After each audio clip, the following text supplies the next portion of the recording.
ഈ 40 പേരെ ഒന്നിച്ച് തൂക്കിക്കൊല്ലും.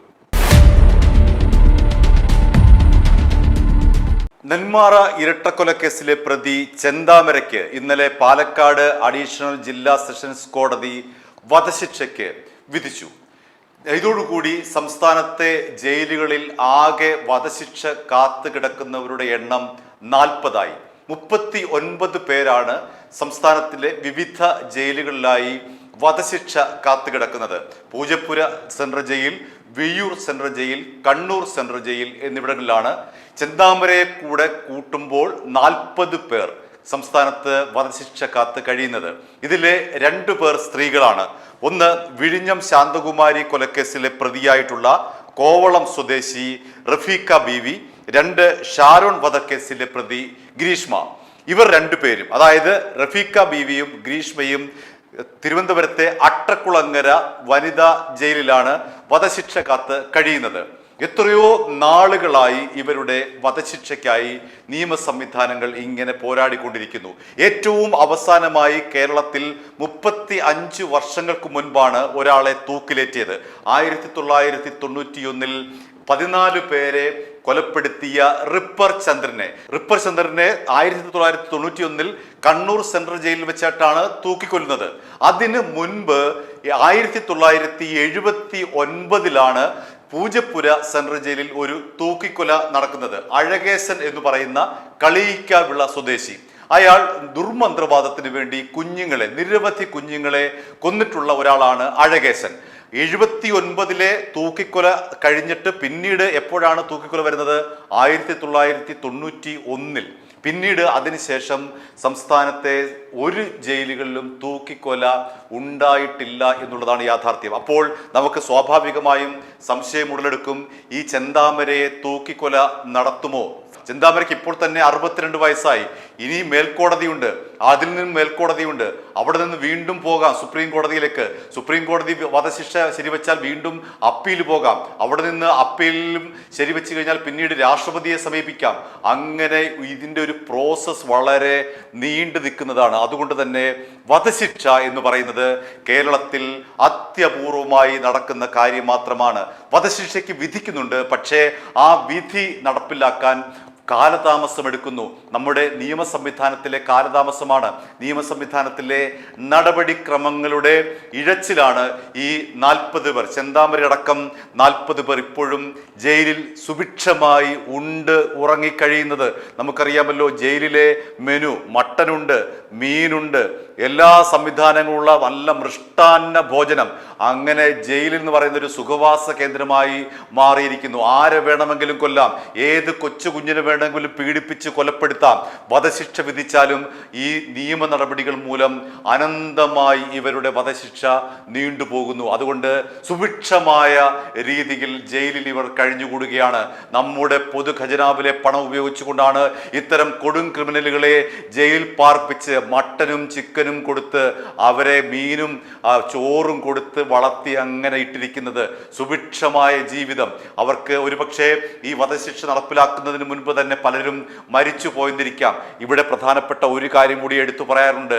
കേരളത്തിൽ ആരാച്ചാർ എന്ന് പറയുന്ന ഒരു സംവിധാനമില്ല. കേരളത്തിൽ ആരാച്ചാർ ഇല്ല. അഥവാ ഇവർക്ക് തൂക്കിക്കൊല്ലാനുള്ള വിധി രാഷ്ട്രപതിയാണല്ലോ ഏറ്റവും അവസാനം തീരുമാനിക്കേണ്ടത്. രാഷ്ട്രപതി കൂടി പ്രതികളുടെ അപ്പീൽ ദയാഹർജി തള്ളിക്കളഞ്ഞാൽ ഇവരെ കൊല്ലാനുള്ള ആളില്ല എന്നുള്ളതും കേരളത്തിലെ ജയിലിലെ ഒരു വലിയ പ്രതിസന്ധിയാണ്. കേരളത്തിൽ ആരാച്ചാർമാരില്ല എന്നുള്ളതാണ് ഏറ്റവും പ്രധാനപ്പെട്ട കാര്യം. അങ്ങനെ ചെന്താമര ഉൾപ്പെടെ 40 പേരാണ് നമ്മുടെ ജയിലുകളിൽ അങ്ങനെ തിന്നു സുഖിച്ച് മതിച്ച് കഴിയുന്നത്. അവരെ എത്രയും വേഗം ഒരുമിച്ച് തൂക്കിക്കൊല്ലാനുള്ള ഒരു സംവിധാനമുണ്ടോ എന്നുള്ളതാണ് ഇവിടുത്തെ ഒരു സാധാരണ പൗരൻ ചോദിക്കുന്ന ചോദ്യം. അവരെ 40 പേരെ ഉടൻ തന്നെ ഒരുമിച്ച് തൂക്കിക്കൊല്ലാൻ ഉള്ള എന്തെങ്കിലും നിയമത്തിലെ പഴുതുണ്ടോ എന്നുള്ളതാണ് നമ്മുടെ നിയമ സംവിധാനം ചോദിക്കേണ്ടുന്ന ചോദ്യം. അങ്ങനെ ഉണ്ടെങ്കിൽ ഈ 40 പേരെ തീറ്റിപ്പോറ്റാതെ എത്രയും വേഗം കഴിവിലെറ്റുക. കാരണം പേർ കൊടും ക്രിമിനലുകളാണ്. മനുഷ്യരെ കൊന്നു തള്ളുന്ന കൊടും ക്രിമിനലുകളാണ് ഈ 40 പേർ. ചെന്താമരയുടെ കേസ് അറിയാമല്ലോ, 3 പേരെയാണ് അയാൾ കൊന്നത്. ഇനി നമുക്ക് ഉത്തർപ്രദേശിലേക്ക് പോകാം. അവിടെ യോഗി ആദിത്യനാഥ് ചെയ്യുന്നത് എന്താണ്? യോഗി ആദിത്യനാഥ് 2017 മാർച്ച് മുതൽ 2026 ജൂലൈ വരെയുള്ള യോഗി ആദിത്യനാഥിന്റെ ഏറ്റുമുട്ടൽ കൊല പരിശോധിച്ചു കഴിഞ്ഞാൽ 289 കൊടും ക്രിമിനലുകളെയാണ് വിചാരണ കൂടാതെ യോഗി ആദിത്യനാഥ് വെടിവെച്ചു കൊന്നിട്ടുള്ളത്.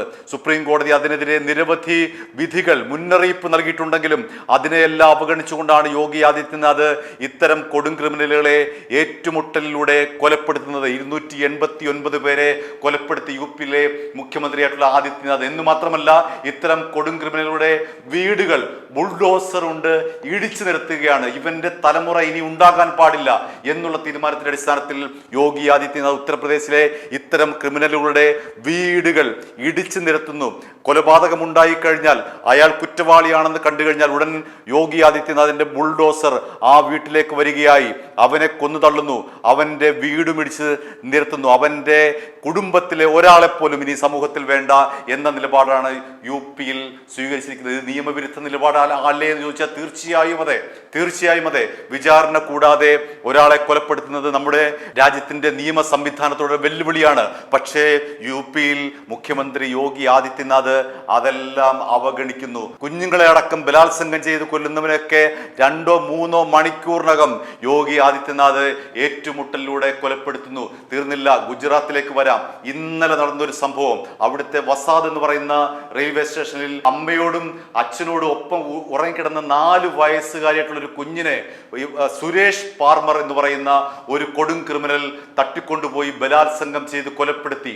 അവനെ, ആ സുരേഷിനെ ഇന്നലെയാണ് ഗുജറാത്ത് പോലീസ് ഏറ്റുമുട്ടലിലൂടെ കൊലപ്പെടുത്തിയത്. കേരളത്തിലെ ഏറ്റുമുട്ടൽ കേസ് ഇല്ലേ എന്ന് ചോദിച്ചാൽ ഉണ്ട്. കഴിഞ്ഞ 10 വർഷത്തിനിടയിൽ പിണറായി സർക്കാർ വിചാരണ കൂടാതെ 6 മാവോയിസ്റ്റുകളെയാണ് വെടിവെച്ചു കൊന്നത്. അവിടെ ഈ നീതി എന്തുകൊണ്ട് ബാധകമാകുന്നില്ല? അവർക്ക് എന്തുകൊണ്ടാണ് വിചാരണ നേരിടേണ്ടി വരാതിരുന്നത്?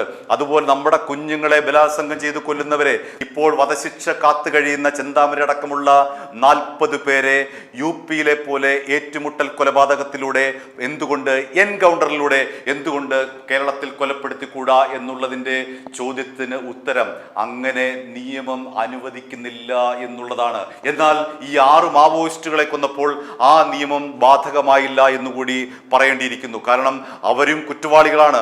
അവരെ എന്തുകൊണ്ട് ഏറ്റുമുട്ടലിലൂടെ കൊലപ്പെടുത്തി, വിചാരണ കൂടാതെ എൻകൗണ്ടറിലൂടെ അവരെ എന്തിനു കൊലപ്പെടുത്തി എന്ന് ചോദിക്കുമ്പോൾ അവിടെയും നിയമം ചോദ്യചിഹ്നമായി വന്ന് നിൽക്കുകയാണ്.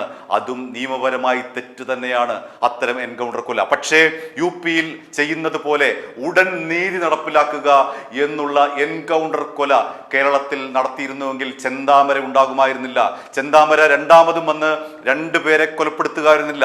സുധാകരനെയും അമ്മ ലക്ഷ്മിയെയും ചെന്താമര കൊലപ്പെടുത്തുമായിരുന്നില്ല. ചെന്താമരയുടെ ആദ്യത്തെ കൊലപാതകത്തിൽ, അതായത് സുധാകരന്റെ ഭാര്യ സജിതയെ കൊന്നപ്പോഴുണ്ടല്ലോ, ആ സമയത്ത് തന്നെ ഈ ചെന്താമരയെ എൻകൗണ്ടറിൽ കൂടി കൊലപ്പെടുത്തി കഴിഞ്ഞിരുന്നെങ്കിൽ 2 ജീവനുകൾ രക്ഷിക്കാമായിരുന്നു. നമ്മുടെ എത്രയോ കുഞ്ഞുങ്ങളെയാണ് ബലാത്സംഗം ചെയ്ത് കൊന്നിട്ട് ഇപ്പോഴും മട്ടനും ചിക്കനും മീനും തിന്ന് നമ്മുടെ സെൻട്രൽ ജയിലിൽ കഴിയുന്നത്.